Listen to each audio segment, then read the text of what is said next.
I see you. Yeah, you're a fighter. I see you. You've got a friend. I see you. Yeah, So here's the truth. The first time I met this lady in person, because we were already Facebook friends, and we belonged to a coaching community, and we had 2 dinners. That's how much we talked. In one night.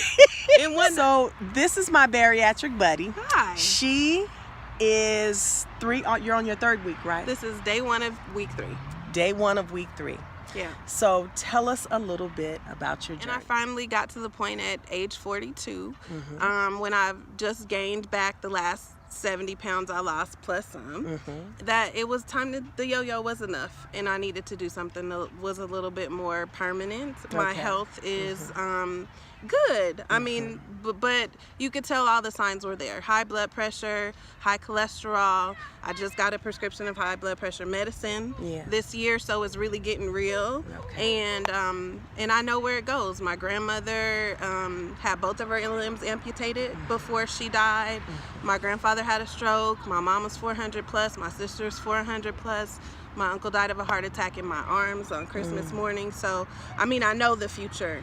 I knew that, and I thought it's time to make a change. And so 3 weeks ago was the day. You know, it takes a year to prep, all the classes and the testing and all of that stuff. But on March 11th, I had the lap band removed because that was one of my strategies. Okay, so here we go. I never tried the lap band, you guys. I thought about it. And I did not want the maintenance meetings. So how did that work out for you? I lost 20 pounds in 10 years with the lap band. It was an epic failure. Did you get it adjusted? I got it adjusted. I would throw up. It would gag me. It got, you know, kinked up, and it was a waste. It was a complete total waste of time. It made me sick. And we take fluid out, put fluid in. I mean, every possible adjustment you can think of, and it never worked for me. So it was to the point where, you know, that lap band has put holes in people's stomach lining, right? And I was fearful that it was getting to that point. It had been in for 10 years. And it did no good. And I thought, you know, it's just starting to have complication after complication. It's time to do something. So they were going to do surgery regardless to take the lap band out. The question was, am I going to convert to the sleeve or not? And I said, you're in there. And we've seen, you know, where 10 good years has gotten me with the lap band, and then, you know, on my own. And so that's where we went. That's where we went with the gastric sleeve. And right now, 3 weeks post-op, 21 pounds down. Woo-woo! 14 inches down. That is a super celebration. I can see it in my face right here, you know. Oh my goodness. The most fun measurement of those 14 inches though is an inch on my neck. My neck is already an inch smaller. So I'm waiting for collarbones, y'all. Woo! Collarbones, they're coming. They're coming though. I'm waiting on them. They're gonna rush in. So give me 3 reasons why the person watching you should go for it.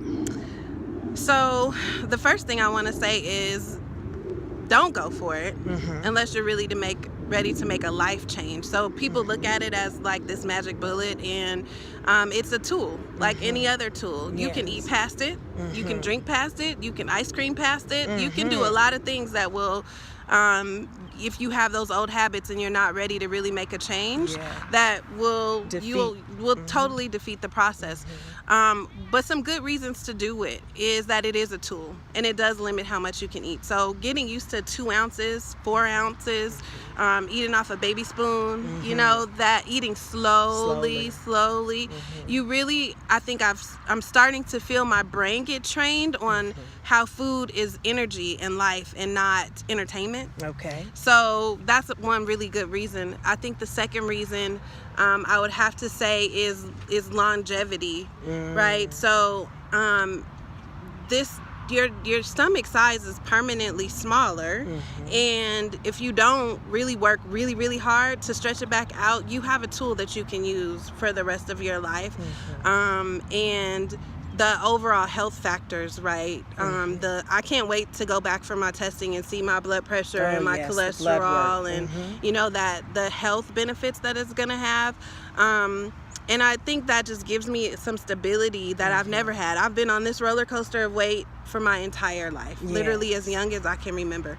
Was always the chubby kid, you know. Yes. So I think a third good reason is that you really tune into what I just talked about, eating to live. Yeah. And so before, you just eat because you're bored or it tastes good. Right now, if I don't eat those 2 to 4 ounces, I have no energy. I tried to go back to work last week and couldn't last till 2 o'clock. Oh, wow. I would take, drink some protein drink and come back alive. And so you start to really feel how food is affecting you. Is life, and so that's a different relationship than I've ever had with food in my life. And so just that lesson alone, I think, is what helps for the long term to really make this successful. Okay. So it's been a good. What is your name? Because we didn't introduce you, guys. Hey. Yes, this is Mrs. Jasmine Taylor, and she is my friend, my bariatric buddy.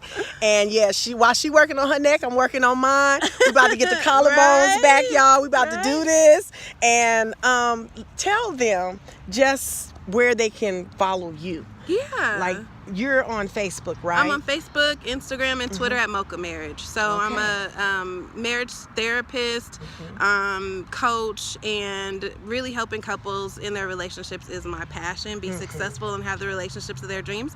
So you find me online at Mocha Marriage, MOCHA Marriage, and that mocha is for us, the chocolate folks. Yes. That's what I really focus on, and that's part of actually this story and how it connects, because my husband was 70 plus pounds overweight too. Wow. And when I liquid fasted, he liquid fasted, we're both down weight together and choosing what our new lifestyle is going to be together. So, amazing. Now that's the amazing part, the togetherness. The together. So thank you so much for doing this with us today. Love you, girlie. Greetings. I'm Toni Ellis, Soul Sparker and Clarity Coach, and you have joined me once again for my weekly update of my VSG journey. So, first things first, I want to thank Jasmine Taylor, who, if you're watching from IGTV, you missed it, go check this entire video out on YouTube, because I interviewed one of my bariatric buddies. She is entering into her 3rd week and she's already 21 pounds down. So if you want to hear more about that, head over to YouTube and check out my channel. But I want to thank her for sharing her testimony and for sharing additional resources with me, because it helped me to take my focus off the scale. We belong to a few support groups, some within the city. She goes to a program called Celebrate Recovery. I've experienced that program in the past, and it's a great program.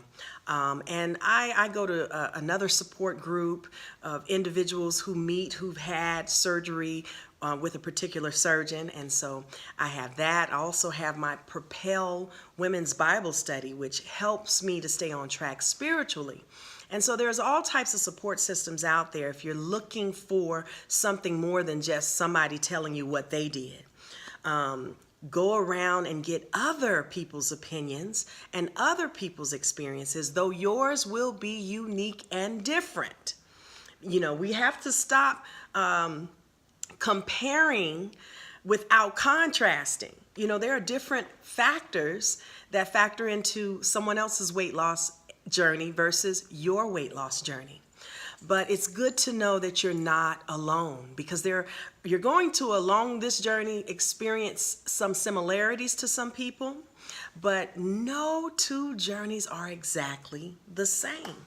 And that's what I had to learn. So I want you to focus on not the scale, not what you can no longer eat, not, abstaining from kicking it with your fat friends because y'all like to eat together.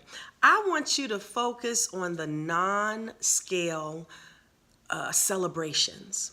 Things like your clothes fitting a whole lot differently. Things like you have to go out now and shop for new underwear. Because even your underwear has gotten too big and too loose. Your bras are no longer holding those things that they used to hold. It's saying it's too much room in here. Get us something new. We need some new digs. We need to move into a new place. So celebrate those things that you would not normally celebrate. Like, I got on the scale this morning and there was no change. However, when I got on the treadmill today, oh, what a difference 7 weeks makes. I'm on week 8 now. Today marks 8 weeks ago that I actually entered into this journey. And so when I got on that treadmill within my first week, let's say 7 weeks and 2 days ago, I got on that treadmill and I could only do like a 1.5 to 1.8, maybe a 2.1, and that was the extent of it. I couldn't push myself any further than that. And then I walked at a 5% incline. Well, I'm up to now a 7% incline, sometimes a 10.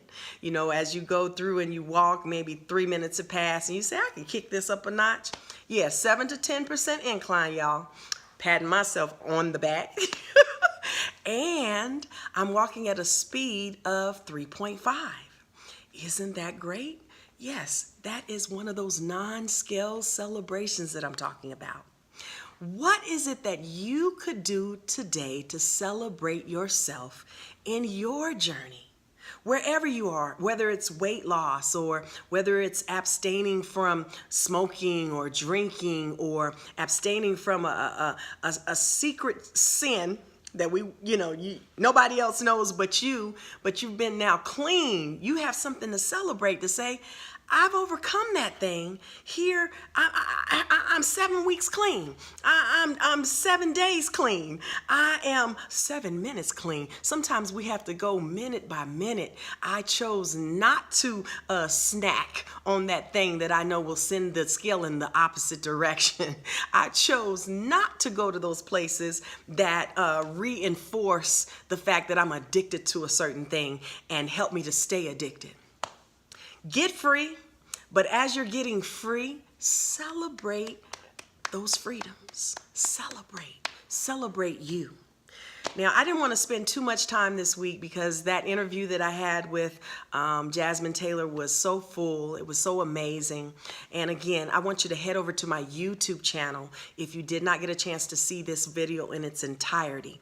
My IGTV is just a snippet of what I include over there on YouTube. So thank you so much for tuning in. Thank you for listening. Thank you for subscribing, for those of you who have decided to subscribe. And I'm asking you right now, please share this. Somebody out there needs to be encouraged and needs to know that they're not alone. And maybe, just maybe, I could help them. You never can tell. But again, for those of you who are focusing too much on the wrong thing, start focusing on some of what you've done right. Forget about what you've done wrong, and let's start today new. You know, this is week 8, and 8 represents new beginnings. You know, I was born on the 8th day of the 9th month, September 8th. And when I looked at September 8, 1969, yes, I'm turning 50 this year, y'all. When I looked up what day of the year that was, it was day 251. I was born on the 251st day of the year. 2 plus 5 plus 1 equals 8. So we're focusing on a new beginning. 8 is that number that represents starting again. And my actual number is 88, which means to abound, to superabound, to not just start again, but start in an abundant way, and to have more than enough of what it is that you need to move forward. So are you acknowledging you're more than enough? Because you've got it. Oh, yes, you do. You've got it.